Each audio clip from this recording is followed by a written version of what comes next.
Hello friends, आप सभी का हमारे चैनल टेक्निकल स्टडी 91 में बहुत बहुत स्वागत है। और आज हम यहाँ पर देखने वाले हैं अपने theory of machine and Tom के बहुत ही इंपॉर्टेंट क्वेश्चन।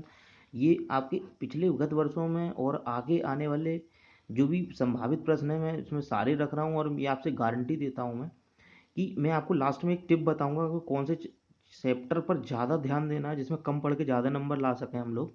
ठीक है, तो आप लोग देखिए स्किप मत करिए। मैं चाहता तो आपके ग्रुप में वैसे फ़ोटो खींच के भी डाल सकता था, लेकिन यहाँ पर हम लोग आप आमने सामने कन्वर्सेशन करेंगे, बात को समझेंगे यहाँ पर कि कौन से क्वेश्चन को किस तरीके से हमें सॉल्व करना है। फटाफट हम इसके क्वेश्चन देख लेते हैं। देखिए, शुद्ध गति युगल से आप क्या समझते हैं? पहला क्वेश्चन यहाँ पर हमने देखा, शुद्ध गति युगल से आप क्या समझते हैं। यानी आपको देखना है कि काइनेमेटिक पेयर्स के बारे में आपको बताना है कि काइनेमेटिक पेयर क्या होता है। ठीक है, और इसका हमें क्लासिफिकेशन बताना है। उल्लेख कीजिए तथा अन्य इसकी एक विधि के लक्षण लिखिए। आपको किसी एक के बारे में इन्होंने पूछ लिया है। ये पेपर में आप ये समझ लीजिए बहुत ही मोस्ट इंपॉर्टेंट क्वेश्चन है, जिसके बारे में मैं कुछ कह नहीं सकता। ये पेपर में आना ही आना ये वाला प्रश्न। ठीक है, चलिए आगे देखिए। मशीन तथा यंत्र विन्यास में अंतर। तो मशीन और मैकेनिज्म में अंतर, ये भी आपका सिंपल है। दूसरा आपका आता है द्रुत वापसी यंत्र विन्यास की क्रियाविधि सचित्र समझाइए। यह भी मुझे आपको पढ़ाना है, और ये भी मोस्ट इंपॉर्टेंट क्वेश्चन है। मैं मोस्ट इंपॉर्टेंट क्वेश्चन जो होगा उसमें बता दूंगा आपको, वो तो आपको बिल्कुल किसी भी तरीके से छोड़ना ही नहीं है। तीसरा आपका क्वेश्चन आपको दिखाई दे रहा है यहाँ पर classification of forward link mechanism. इसके साथ साथ आप लोग स्लाइडर क्रैंक मैकेनिज्म भी आप लोग देख लें, है ना। स्लाइडर क्रैंक मैकेनिज्म भी बहुत इंपॉर्टेंट है, इसका वीडियो मैंने अभी डाला। तो आप क्लासिफिकेशन भी बहुत देख लें, बहुत सिंपल है इसका क्लासिफिकेशन फॉरवर्ड लिंक मैकेनिज्म का। और ये पेपर में एक बार 5 नंबर केवल क्लासिफिकेशन ही पूछा गया था, तो इसमें आपको क्लासिफिकेशन बता देना है कैसे कैसे होता है। अब देखिए चैप्टर वाइज आपका क्वेश्चन यहाँ पर आप देख पा रहे हैं। नेक्स्ट आप देखिए चैप्टर 2 में पश्चाग्र इंजन के अंगों के विस्थापन वेग त्वरण ज्ञात करने की विश्लेषणात्मक विधि। अब देखिए ये क्वेश्चन तो इतना इंपॉर्टेंट है कि ये 5 नंबर आपको फिक्स दे के जाएगा। ये आपका यहाँ पर भी है, और ये आपका आगे फ्लाईव्हील वाले चैप्टर में भी उधर भी है। तो इस वाले चैप्टर को, इस वाले क्वेश्चन को आपको बहुत ही अच्छी तरीके से देखना है। तो मैं यहाँ पर इसको मोस्ट इंपॉर्टेंट आप समझ लीजिए इसे, और इसका वीडियो मैं जल्दी लेके आ रहा हूँ।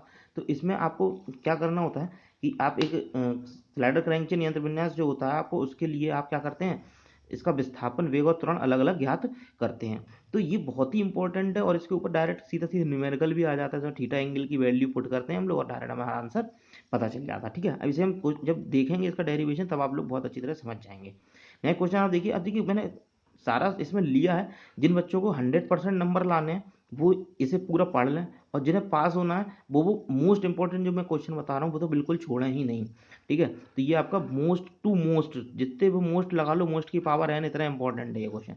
ताक्षणिक घूर्णन केंद्र यानी इंस्टेंटेनियस सेंटर, ये भी पूछ लिया जाता है, इसलिए मैंने इसका भी लिख दिया क्योंकि अब ये भी इंपॉर्टेंट टॉपिक है। ठीक है, देखने में थोड़ा सा टफ लगता है, लेकिन टफ वास्तव में है नहीं। अगर मुझे मौका मिला तो मैं ज़रूर बताऊंगा इसके बारे में। तो इसमें 4 बार के लिंक मैकेनिज्म के बारे में, इंस्टेंटेनियस सेंटर आपको जरूर बताने होंगे। ठीक है, ताक्षणिक गुणन के देखो ये एक तरीके से इमेजनरी होता है। ये इंस्टेंटेनियस सेंटर जो होता है वो आपका इमेजनरी होता है। ठीक है, चलिए नेक्स्ट देखते हैं। तो चैप्टर 3 आप देखिए यहाँ पे क्या, स्थैतिक तथा गतिक बल विश्लेषण को समझाइए। अब इसमें देखो क्या होता है, हमारी जो भी हम मशीन का बनाते हैं ना, तो उसमें हम लोग क्या करते हैं, उसकी स्थिर अवस्था में उसकी बैलेंसिंग, और गति की अवस्था में उसकी बैलेंसिंग देखते हैं। तो ये बैलेंसिंग वाले चैप्टर से भी आपका क्वेश्चन जरूर आएगा। अब बैलेंसिंग में क्या है, बैलेंसिंग में डायरेक्ट ये नहीं पूछता। एक बार उसने कई पूछ लिया था कि जड़त्व बल क्या होता है, घुमाव घूर्ण क्या होता है, ऊर्जा का उतार चढ़ाव बहुत इंपॉर्टेंट है, मोस्ट इंपॉर्टेंट, ऊर्जा का उतार चढ़ाव यानी फ्लक्चुएशन ऑफ एनर्जी। ठीक है, फिर गतिपाल पहिया और पिस्टन प्रयास, इन्होंने fluctuation of energy, coefficient of fluctuation of energy भी आप लिख लीजिए। इसमें ये मैंने लिखा नहीं है शायद, coefficient of fluctuation of energy, इसे हम लोग CS कहते हैं, ये भी बहुत इंपॉर्टेंट है।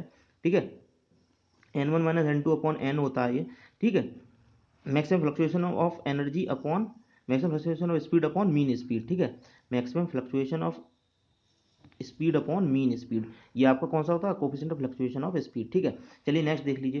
देखो आप स्किप अगर करेंगे तो कोई फायदा नहीं मिलेगा। मैं आपको यहाँ पर एक ओवरव्यू दे रहा हूँ, जिसने वास्तव में थोड़ा बहुत कुछ पढ़ा होगा पूरे साल में, वो इस बात को समझ पाएगा, मेरी बात को कोरिलेट कर पाएगा वो। ठीक है, क्रैंक प्रयास आरेख से आप क्या समझते हैं। अब देखिए ये बहुत ही मोस्ट इंपॉर्टेंट क्वेश्चन, बिल्कुल नहीं छोड़ना। क्रैंक एफर्ट डायग्राम से पेपर में गारंटी से आप लिख लीजिए जरूर आएगा, और सिंगल सिलेंडर स्ट्रोक का तो आपको किसी भी हालत में छोड़ना ही नहीं है। ठीक है, अब 2 स्ट्रोक इंजन आपका आ जाए या मल्टी स्ट्रोक इंजन, ये इतने इंपॉर्टेंट खास नहीं है, लेकिन आपको सिंगल स्ट्रोक वाला बहुत इंपॉर्टेंट है। ठीक है, फोर स्ट्रोक इंजन या सिंगल स्ट्रोक सिलेंडर ऐसे कहते हैं, या फोर स्ट्रोक इंजन भी कह आपसे कह सकता है, ठीक है, फोर स्ट्रोक करके भी आपसे कह सकता है। ये वाली बात भी आप ध्यान रखिएगा दिमाग में।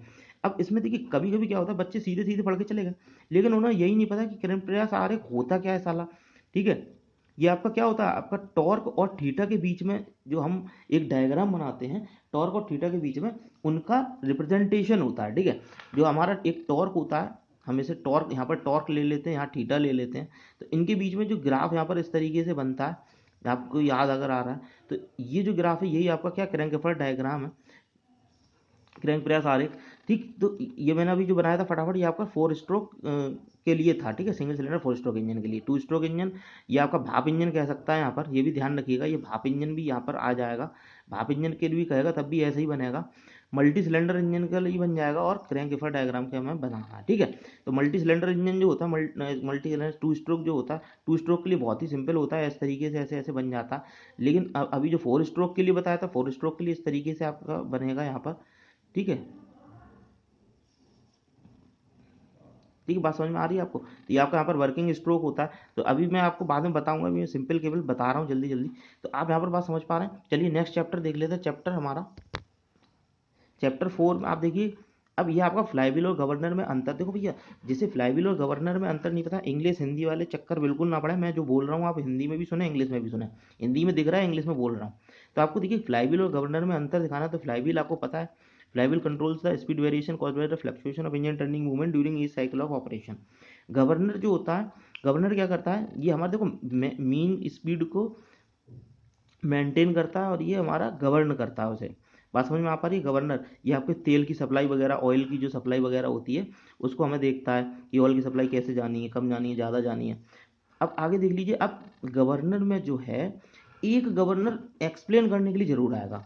स्प्रिंग कंट्रोल वाला आ जाए, हार्टनेल हार्टोंग वगैरह आपने पढ़ रखे होंगे, और पिकरिंग वगैरह है ना, ये आपने पढ़ रखा है स्प्रिंग कंट्रोल्ड में। और पेंडुलम टाइप गवर्नर में आ जाए, जो वाट गवर्नर या पोर्टर गवर्नर है आपके, है ना, वाट और पोर्टर गवर्नर आपने पढ़े होंगे, वाट और पोर्टर, है ना। पोर्टर बहुत ज़्यादा इंपॉर्टेंट है, इसके ऊपर न्यूमेरिकल एक जरूर आपको पेपर में हो सकता है देखने के लिए मिल जाए। अगर पेपर का लेवल थोड़ा सा टफ होगा तो न्यूमेरिकल मिल जाएगा, वरना पोर्टर गवर्नर के बारे में आपको, इसके मीन स्पीड कैसे निकलती है वो आपको फार्मूला पता होना चाहिए, ठीक है। अब क्या होता है आगे और देख लीजिए, इसमें निम्न पर समुचित टिप्पणी कीजिए। देखो सुग्राह्यता, और इससे भी पेपर में एक आपको एक क्वेश्चन जरूर यहाँ पर मिलने वाला है। अब देखो टोटल चैप्टर जो है हमारे, टोटल चैप्टर हमारे 8 हैं। क्वेश्चन आपको पता है हमारे कितने आते हैं, 3 पंजे 15, 15 क्वेश्चन आते हैं, जिसमें आपको 10 करने होते हैं, ठीक है। अब 8 चैप्टर में से 15 क्वेश्चन उसे देने, तो 8 दूनी 16, पर चैप्टर से 2 तो निकलेंगे ही ना भाई। तो कोई इंपॉर्टेंट चैप्टर होगा उससे 3 भी निकलेंगे। तो आप बात को समझिएगा, इस चैप्टर से ये जो यहाँ पर आप देख पा रहे हैं, यहाँ पर सुग्राह्यता यहाँ पर हो गई, ठीक है, यानी इसकी सेंसिटिविटी हो गई, और स्थिरता हो गई, स्टेबिलिटी हो गई, हंटिंग हो गई, हिंदी में भी इसे हंटिंग ही कहते हैं, हंटिंग, ये हो गया, ठीक है। कंट्रोलिंग फोर्स जो होता है इसके बारे में, तो इन जो ऊपर जो 3 ये लिखे हैं, ये तो बहुत ही इंपॉर्टेंट है, इन्हें आपको बिल्कुल भी छोड़ना नहीं है, ठीक है। आप अगर बताएंगे तो इनके बारे में आपको डिटेल में बता दूंगा। वैसे बहुत बड़ी चीज़ नहीं है, सुग्राह्यता, स्थिरता, जो कोएफिशिएंट फ्लक्चुएशन स्पीड होता है ना, वो सुग्राह्यता ही होता है एक तरीके से। चलिए आगे देख लेते हैं। एक अब नेक्स्ट आ गया हमारा चैप्टर, एक संतुलन मशीन से आप क्या समझते हैं। तो आपको बैलेंसिंग मशीन के बारे में कह रहा है ये, कि बैलेंसिंग मशीन क्या होती है, बैलेंसिंग मशीन क्या होती है, उसके बारे में बताइए, क्या समझते हैं। किसी एक प्रकार की स्थिति संतुलन मशीन का वर्णन कीजिए, ठीक है। पेंडुलम टाइप के आपको इसमें मुझे याद आ रहा है, जैसे हमारा तराजू होता है ना, तराजू, है ना, वेट मशीन जो होती है, उस तरीके का एक होता है संतुलन मशीन, वो आप पढ़ के चले जाना, ठीक है, बहुत इंपॉर्टेंट ये क्वेश्चन भी। निर्देश तल से आप क्या समझते हैं, विभिन्न संतुलन में घूमते हुए द्रव्यमानों संतुलन। देखिए ये चैप्टर जो है थोड़ा सा टफ है, इसके बारे में अगर मैं कहूँगा तो ये चैप्टर बच्चों को थोड़ा सा टफ लगता है, लेकिन जिन बच्चों को बहुत ही अच्छे नंबर चाहिए, तो कम से कम मशीन तो आप पढ़ के चले जाना ना, बैलेंसिंग मशीन कौन सी होती है, ठीक है। आगे देख लीजिए निर्देश तल, यहाँ पर देखिए रेफरेंस प्लेन जिसे हम लोग कहते हैं इंग्लिश में, क्या समझते हैं, विभिन्न संतुलों को घूमते हुए द्रव्यमानों के संतुलन को समझाइए। तो आप देखिए अलग अलग संतुलों में आपके द्रव्यमान जब घूमते हैं, तो उसके लिए हमें निर्देश तल की एक आवश्यकता पड़ती है, ठीक। इसे आप अलग से पढ़ लीजिएगा, आपको मिल जाएगा कहीं ना कहीं, बुक में मिल जाएगा या पढ़ाया होगा। आगे देख लीजिए मल्टी सिलेंडर रेडियल इंजन की संतुलन विधि को समझाइए, ये भी थोड़ा सा टफ क्वेश्चन में आता है। प्राइमरी बलों के आंशिक संतुलन, भैया ये बहुत इंपॉर्टेंट है, प्राइमरी बैलेंसिंग, आंशिक बैलेंसिंग, पार्शियल बैलेंसिंग, ठीक है। ये आपका काफ़ी इंपॉर्टेंट टॉपिक है, आंशिक बैलेंसिंग आपको पढ़ना है पेपर में, बहुत इंपॉर्टेंट है ये।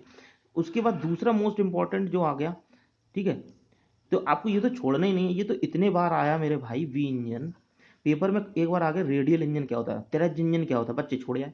भैया छोड़ना नहीं है, त्रिज्य इंजन या वी इंजन या रेडियल इंजन एक ही बात है। तो ये तो आप समझ लीजिए कि आपका ये पेपर में रखा ही है, तो ये आपको छोड़ना बिल्कुल भी नहीं है। क्लियर हो रही मेरी बात? चलिए आगे देखते हैं टाइप्स ऑफ फॉलोअर। आप देखिए, अब नेक्स्ट चैप्टर आपका आता है फॉलोअर वाला, कैम फॉलोअर वाला। ठीक है, तो कैम फॉलोअर आपका जो नेक्स्ट चैप्टर है, तो आपको इसमें टाइप्स ऑफ फॉलोअर पता होने चाहिए। बिल्कुल सिंपल बता रहा हूँ मैं, टाइप्स ऑफ फॉलोअर पता बहुत ही जरूरी आपको पता होने चाहिए। और जो केम की टर्मिनोलॉजी होती है उसके बारे में भी थोड़ा सा पता होना चाहिए। जो अच्छे बच्चे हैं उन्हें तो जरूरी पता होना चाहिए।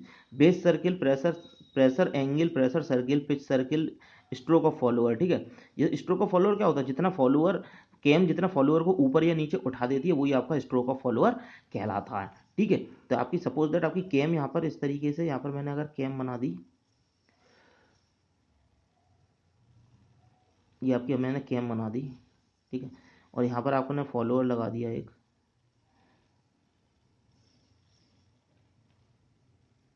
ये आपका फॉलोअर लगा हुआ है। और यहाँ पर ये हमने इसके अंदर इसे फिक्स कर दिया है। तो ये आपका ऊपर नीचे गति करेगा। तो जितना मैक्सिमम ऊपर तक जाए, जितना मैक्सिमम नीचे तक आ जाए, इनके बीच की जो गति होती है यही आपका स्ट्रोक ऑफ फॉलोअर एस कहलाता है। ठीक है, चलिए तो ये आपको थोड़ी बहुत चीज़ें पता होनी चाहिए। अब इसमें देखिए, ये जो मैंने लिख रखा है, ये थोड़ा सा टॉपिक थोड़ा सा अलग है। ये थोड़ा सा टफ टॉपिक में आता है, जिसमें हम लोग क्या करते हैं, इसकी जो अलग अलग गतियाँ होती हैं हमारे फॉलोअर की, जैसे एसएचएम गति, तो आप ज़्यादा ना पढ़ें तो एसएचएम गति के बारे में ज़रूर पढ़ लें। ये मैं आपसे बता रहा हूँ कि आप एसएचएम गति के बारे में जरूर पढ़ लें। ठीक है, अगर आप सारे के बारे में नहीं पढ़ पा रहे, 4 गतियाँ हैं आपकी। एसएचएम है, सिंपल हार्मोनिक मोशन है, सरल आवर्त गति है, यूनिफॉर्म वेलोसिटी है, और एक समान त्वरण तथा मंदन है, यूनिफॉर्म एक्सेलरेशन, रिटार्डेशन है, और साइक्लोइडल मोशन है। ठीक है, तो आप सबके बारे में अगर ना पढ़ पाए तो कम से कम एसएचएम के बारे में जरूर पेपर में पढ़ के जाना, और इसका डायग्राम देख लेना कैसे कैसे बनता है। ठीक है, वरना अगर टाइम मिला तो मैं जरूर बताऊंगा। आगे देख लेते हैं हम लोग नेक्स्ट चैप्टर। आपका लास्ट चैप्टर अब शायद बचा है, तो आपका ये सेकंड लास्ट चैप्टर है, 7वां चैप्टर गियर वाला। तो देखिए, अब यहाँ पर आपको थोड़ा बहुत समझना पड़ेगा। गियर जो चैप्टर है मेरे भाई, गियर चैप्टर दोनों में है, डिजाइन में भी है, मशीन डिजाइन में भी है आपका, और इधर भी है, टॉम में भी है। तो आपको गियर चैप्टर बहुत अच्छी तरह पढ़ के चलना है। तो गियर की टर्मिनोलॉजी, गियर का नियम उधर भी है, डिजाइन में भी है, इधर भी है। तो गियर का नियम तो आपको जरूर पढ़ना है। ठीक है, उसके बाद इसके मूल सिद्धांत क्या होते हैं, वही गियर का नियम मूल सिद्धांत है। आगे देखिए, आपको कुछ आपने ड्राइंग में पढ़ा होगा जैसे मॉड्यूल वगैरह के बारे में, वो भी आप देख लेना, है ना। पिच सर्किल डायमीटर क्या होता है, पिच सर्किल क्या होता है, ये सब चीज़ें आपको आई थिंक पता होनी चाहिए। इसमें देखिए बहुत ही इंपॉर्टेंट जो है दैट इज आपका बाधा यानी इंटरफीरियंस। जब क्या होता है कि हमारा जो गियर जो है ना, आपस में जब गियर चलते हैं तो आगे वाला हिस्सा अंदर वाले के बेस सर्किल के भी अंदर घुसने लगे, बेस सर्किल के भी अंदर अगर वो चला जाएगा तो आपको देखिए यहाँ पर इंटरफीरियंस हो रहा है। तो ये जो गियर के बीच में जब ये चल रहा है, फंस रहा है, तो बिल्कुल ऐसा होगा तो सही चलेगा गियर। लेकिन अगर थोड़ा सा आगे की तरफ ये होगा तो इसमें क्या जाएगा, आगे यहाँ फंस जाएगा, आगे निकल ही नहीं पाएगा। तो यहाँ पर इंटरफीरेंस हो जाता है और यहाँ पर क्या हो जाता है, कट लग जाता है एक तरीके से गियर में। ठीक है, पिच वगैरह क्या होती है ये आपको चीज़ें पढ़नी है, तो बाधा वाला आप जरूर देख लेना। ऑटोमोबाइल के विभेदी गियर वाला, विभेदी गियर को समझाइए। तो ये जो आपका differential gear train, differential gear train, तो ये भी बहुत इंपॉर्टेंट क्वेश्चन है। ये आपको बिल्कुल नहीं छोड़ना है मेरे भाई, किसी भी सूरत में नहीं छोड़ना है डिफरेंशियल गियर ट्रेन को। ठीक है, मैं आपको बताता चल रहा हूँ क्या क्या इंपॉर्टेंट, आपको छोड़ना नहीं है बिल्कुल। तो डिफरेंशियल गियर ट्रेन आप लोग देख लेना, ऐसे घोटा मार लेना, रट्टा मार लेना इसका, ढंग से रट्टा मार लेना इसका। ठीक है, आगे देख लेते हैं गियर ट्रेनों में अंतर आपको देख लेना, ये पेपर में आया है कई बार। ठीक है, तो कई तरीके की गियर ट्रेन आपके, simple gear train, reverted gear train, multi gear train, और आपका साइक्लिक गियर ट्रेन, है ना। सलन जैसे सन एंड प्लैनेट गियर ट्रेन भी बोलते हैं हम लोग। ठीक है, तो ये आपको सारे पढ़ने हैं।